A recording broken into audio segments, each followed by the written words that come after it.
ગુરુવારે સવારે ભારતે પાકિસ્તાનની વાયુ સંરક્ષણ પ્રણાલીનો નાશ કર્યો છે। હકીકતમાં બુધવારે મોડી રાત્રે પાકિસ્તાની સેનાએ 15 ભારતીય લશ્કરી ઠેકાણા ઉપર હુમલો કર્યો। આ પછી ભારતીય સેનાએ મોટી કાર્યવાહી કરી જડબાતોડ જવાબ આપ્યો।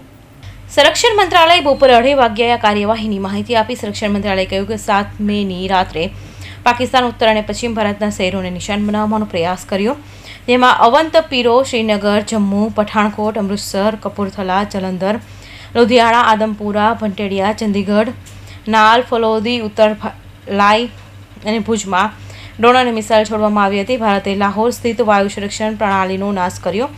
આ દરમિયાન પાકિસ્તાન નિયંત્રણ રેખા પર ગોળીબાર કરી રહ્યું છે। આમાં જમ્મુ અને કાશ્મીરના કુપવાડા, બારામુલ્લા, ઉરી, પૂંછ, મેઘારા અને રાજૌરી સેક્ટરમાં મોટાર સેલિંગ અને ગોળીબાર કરવામાં આવી રહ્યો છે। आज ऑल पार्टी लीडर्स का मीटिंग राजनाथ सिंह जी की अध्यक्षता में बहुत अच्छी तरह से हुई है। बहुत गंभीर विषय था, इसलिए सबने गंभीरता से अपने बात को रखा है। सबसे पहले रक्षा मंत्री जी ने ऑपरेशन सिंदूर के बारे में पूरे लीडर्स को जानकारी दिया, परिस्थिति के बारे में, हालात के बारे में और सरकार का मंशा, सारे चीज़ों को लेकर के ब्रीफिंग हुआ। उसके बाद में सारे पॉलिटिकल लीडर्स ने अपने मत रखा, पार्टी का विचार को और सुझाव भी दिया है। मैं ये मानता हूं कि सारे पॉलिटिकल लीडर्स ने मैच्योरिटी दिखाया है। ऐसे वक्त में जब देश एक बहुत बड़ी चुनौती को हाथ में लेकर के काम कर रहे हैं, तो इसमें राजनीति का कोई जगह नहीं है। ये हमारे पूरे पॉलिटिकल पार्टीज ने दर्शाया है और सब लीडर्स ने एक मत से हमारे सेनाओं ने जो कार्रवाई की है ऑपरेशन सिंदूर को लेकर के पूरे बधाई भी दिया और गौरव का एहसास सबको हुआ है और सबने एक जुट में कहा है कि सरकार का हर निर्णय को साथ देंगे, सेना के हर कार्रवाई को साथ देंगे और कोई इसमें विरोधाभास नहीं है। एक दो मुद्दे सुझाव भी आए हैं। एमपीज ने अपने अपने जो कंसर्न्स को भी बताया कि लड़ाई का हालात में और इस तरह का जो कोई बड़ी घटना होती है तो हमको सतर्क रहना चाहिए। तो ये सब सुझाव भी लिया है और सब पॉलिटिकल पार्टीज ने ये चीज भी बताया कि पूरा देश, सिर्फ पॉलिटिकल पार्टीज ही नहीं, पूरा देश एक साथ है, ये भी सबने बताया। एक बहुत महत्वपूर्ण बात यह है, रक्षा मंत्री जी ने अपने रिमार्क्स में कहा है कि आज के मीटिंग में ये दर्शाता है कि हम सिर्फ सरकार बनाने के लिए राजनीति नहीं करते हैं, बल्कि देश बनाने के लिए राजनीति करता है। ये मैच्योर्ड डेमोक्रेसी, भारत एक मैच्योर्ड डेमोक्रेसी है, ये चीज झलकता है कि कोई तू मैं नहीं हुआ, कोई छोटे छोटे बातों को लेकर के बयानबाजी नहीं हुआ और बाहर भी देश भर में पॉलिटिकल पार्टीज का स्टेटमेंट भी बहुत ही एक लाइन में आ रहे हैं। ये भी अच्छा चीज है जो हमको देखने को मिला है।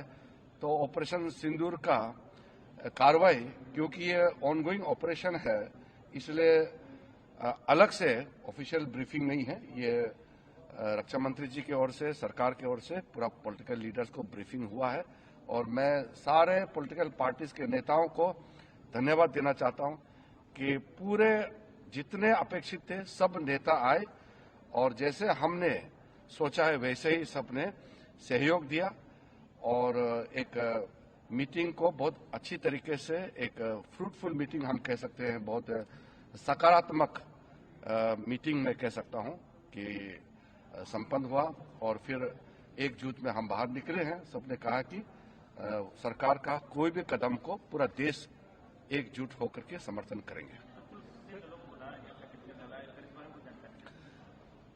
देखिए आज तो जैसे मैंने બીજી તરફ વિદેશ મંત્રી એસ જયશંકરે ગુરુવારે ઈરાન સાથેની વાતચીત દરમિયાન ઓપરેશન સિંદૂર વિશે માહિતી આપી હતી।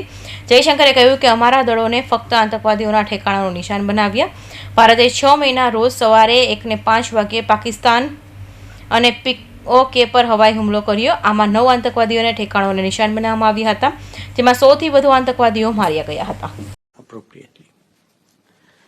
Excellency, you are visiting India at a time when we are responding to a particularly barbaric terrorist attack on 22nd April in the Indian Union territory of Jammu and Kashmir. This attack compelled us to respond on 7th May by striking at cross-border terrorist infrastructure. Our response was targeted and measured. It is not our intention to escalate the situation. However, if there are military attacks on us, there should be no doubt that it will be met with a very, very firm response. As a neighbor and a close partner, it is important that you have a good understanding of the situation. Once again, a very warm welcome to Delhi, and I invite you for your opening remarks. Operation સિંદૂર પછી રાજસ્થાની સરહદે આવેલા પાકિસ્તાનના ગામડાઓમાં સૈન્યની ગતિવિધિ શરૂ થઈ ગઈ છે. આ કારણે રાજસ્થાનની સમગ્ર 1037 કિલોમીટર લાંબી સરહદ સીલ કરી દેવામાં આવી છે.